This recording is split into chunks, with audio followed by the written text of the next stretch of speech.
Seth, you guys have, usually you all play one exhibition. This year you have two with obviously Memphis and Johnson C. Smith. How do you feel the, extra, playing opportunities kind of helps you guys before starting that regular season? It's huge. It's a great test for us just to see where we're at. It's a great test to see how we'll compete and, how we'll have that competitive spirit to see if we need to get it or not, but I'm sure we will. But, it's a very good test. I think Memphis would be really good for us. Johnson C. Smith would be good for us as well, just as a warm-up right before the season. But Memphis is a real game for us, so we're preparing like we do for every other game. Yeah, and then that Memphis game specifically, obviously that one has, cancer element as well, the cancer awareness element, I should say. Just kind of your thoughts on, that and the ability to, play in a game that has, that added element. It's very cool just to be able to play for such a great cause. I've never really played in a game like this as a charity, so just to be able to have this experience, raise some money, and just, raise notoriety for it. It means a lot for us. I imagine the Memphis game is going to be pretty much like a regular game. So how would that benefit you guys in a different way than the secret scrimmage, when maybe you can do more specific things to work on certain sets and that kind of thing? It's a live game. We're in an arena with a live crowd. So it's much different than secret scrimmage. But I think it'll be a huge benefit for us. If we can do this every year, I absolutely would, just because it's a great test. And, hopefully we take care of business. But, if God forbid we don't, it doesn't count. It's better to go on the road. The game doesn't count. So, and you're going to be in Fall Gown Fieldhouse a couple weeks later. So right. It's going to be a similar type It'll be a great experience. test for us to go on the road. I'm glad that we're doing it because, we know that Allen Fieldhouse is legit. So It's going to be legit. yeah. Transfer questions out of the way. Is there a story or anything crazy that happened when you're in the portal that's that kind of shocked you? From a coach or anything? Yeah, nothing really crazy. Just something that, I always kept with me. It was just how often, the coaches reached out when I was in the portal, and how often former players texted me and called me and, expressed how they wanted me back at the university. And even if I didn't come back to the university, how they would have my back no matter what for years to come. So that was really special. That really stuck with me. I didn't feel that type of love from any other school. So it was meant to be. Was it overwhelming or wild from the other schools calling you and reaching out? It was definitely overwhelming. I'd never been through that. I didn't really know what to expect. I expected it to be something like, being recruited in high school, but you have much more time in high school. So it was really compact, and I can't say I enjoyed it. Yeah, Was there a specific conversation that you had with a former player that made you think, man, this is where I got to be, this is my home? Danny Green. He was just telling me his story. Danny Green was telling me what he's been through, and it's like what he was telling me kind of felt like exactly what I've been through in these last 2 years. How he's progressed, but he's faced this adversity, he's gone through that. Everything just felt relatable. And Danny took me in this whole summer. He came here for 2 weeks in North Carolina. We worked out, and then he just invited me to work out with him in LA with his trainer. So I was out there for a week working out with him. So Danny Green, that conversation stuck out with me the most. That similarity is Danny didn't start till his senior year and Right. won a national championship. Right. Is that a big part of it, just being patient and staying within yourself? Absolutely, and I've seen it this summer. I've seen it going from my freshman to sophomore year that it's going to come more and more. Everybody has their path. If I was somewhere else, maybe I could have left after my freshman year, but that's not the path I'm on, and I embrace whatever path I'm on. So, what do you see your role as this year? I know someone asked you you may start. Who knows if you start or not? But what do you see your role as developing from what you did last year to what you could be this year? Just to be a huge leader. It can't just be RJ this year. I'm gonna have to speak up vocally like I've been doing this whole summer and just play my whole game. That's what needed. With our offense, we'll be much more spaced out. Not really freelance, but we'll be playing freely. So it'll give me a lot more opportunities to do what I need to do and be the elite defender I know I am. That's a huge thing that I know that has to be done this year. What have you worked on in particular, maybe offensively, to enhance your game? A lot of on and off the ball shooting. Spot up will always be there, always work on that. But coming off of DHOs, coming out of exits, coming off of a ball screen, and just playing with the ball in my hands this summer, like I know I can, but just getting the reps on it. And then, what's that? Oh, are you more of a vocal person than RJ? You seem a little more outgoing. I don't know. Yeah, I'm more. We're vocal in our ways. I think I might be a little more vocal in a way, but I'm more fiery. I'm more start the argument in practice. That's kind of the type of leader I am. He's the he's a here we go guys, do this and that, and I'm Yeah, like this a is in more Kobe, like like a chill. Kobe type of way, you know? Okay. Yeah. Not saying I'm Kobe, but you know what I mean. Seth, You boss out one you thing. around. What was that? You boss out you around. Nah, RJ. I might try. We've gotten to a couple fights or something. We've really pushed each other. We've guarded each other all practice and just made sure we've been able to be the best people that we can be towards each other, and it's paid off. So, one thing that Hubert obviously was talking about in there was rebounding. Obviously, you don't have Harris, you don't have Armando. So, in practice so far, who's been getting the most rebounds? Down low. Jalen Washington. He's been a beast on the boards. Ty's been dominant on the boards. His athleticism is something I just did not know that he had like that. Yeah. And Cade has been a huge surprise. Cade, Drake. When Drake goes to the offensive boards, he's amazing. We just gotta get Drake to go consistently. But Cade has really stuck out this summer on the offensive boards. I did not think Cade could be somebody who could out-rebound some of the more athletic guys on our team, just the truth. But he's really done a good job of it. So Yeah, because I think Cade averaged like maybe 7 last year when he was at Did he? I Okay. think something like that. Yeah. What do you also see as the guard's role in that rebounding effort too? Obviously, again, a lot of rebounds, kind of leaving and things like that. I guess how much has Hubert kind of emphasized the role of you, RJ, whoever, in crashing the glass? Oh, I mean, he's for me. RJ's not allowed to crash the glass because the 1 and 2 get back.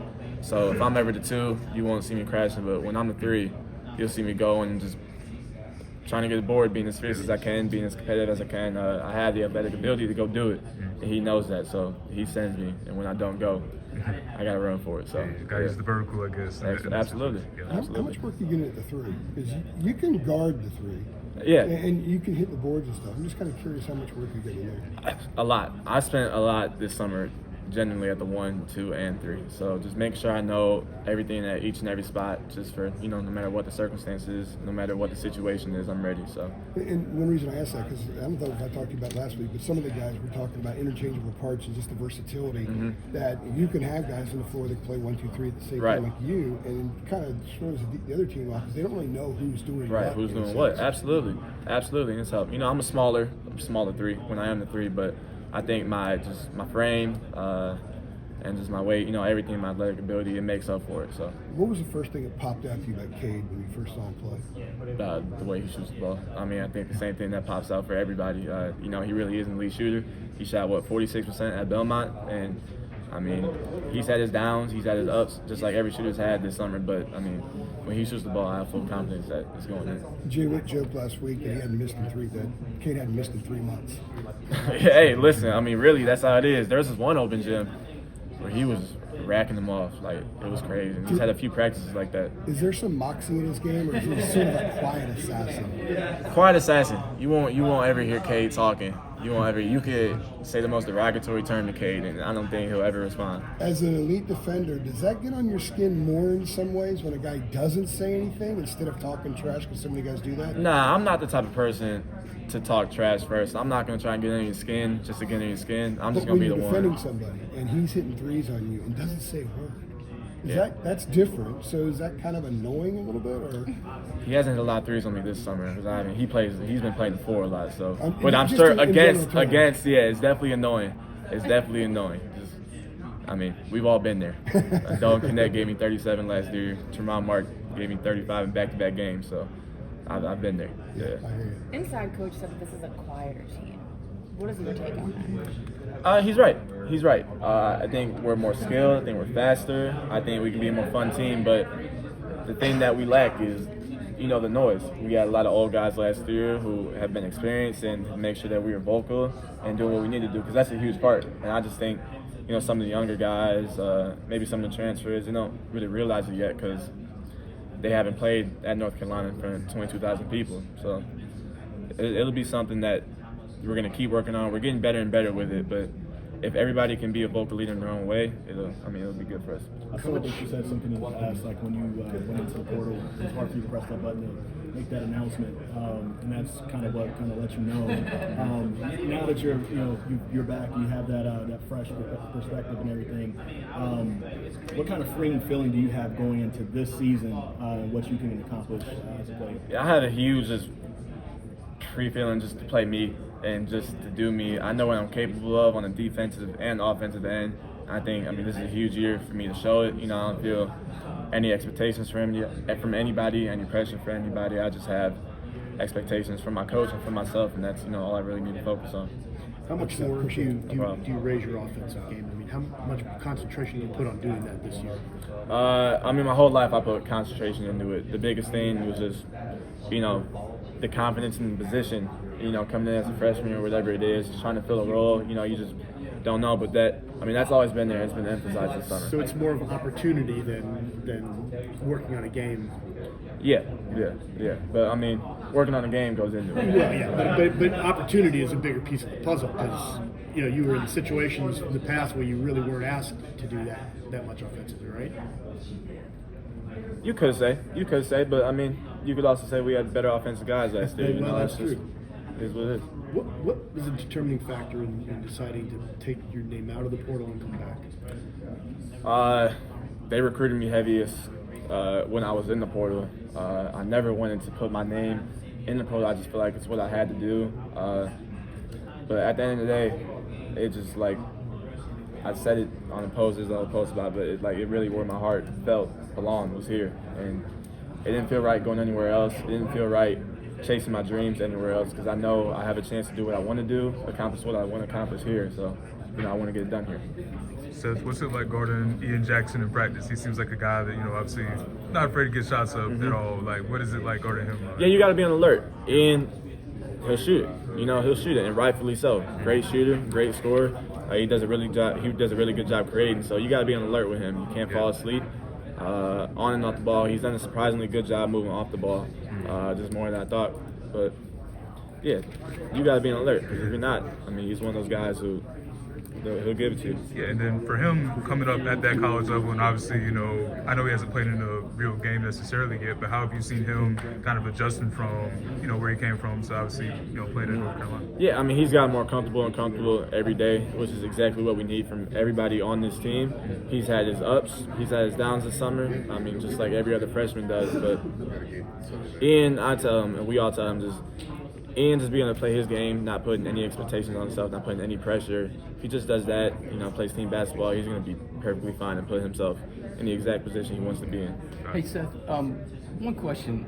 What aspect of college basketball at the elite level that you experienced last year that you want to impart to the newcomers to help get them acclimated so it's not a shock to their system? Yeah, I mean, the true competitiveness of it. I mean, high school compared to college basketball is nothing. I mean, even playing at a mid-major compared to playing on the level of North Carolina every night it's a huge difference. So, I mean, it's real. Like, we're going to go to Memphis Tuesday, and they're going to give us their best shot that they're going to give to anybody else all year. And that's just what comes with having North Carolina in your jersey. So I've just been making sure, Jalen, everybody else who was here last year, we've been making sure that, you know, people that we know that, like, we go into these games, it's no joke. Is that critical to the success you want to have as a team for those folks who may not have as much court experience, especially at this level? Absolutely. If we go into every game just thinking, you know, it's sweet, it's cupcakes and rainbows because we're North Carolina,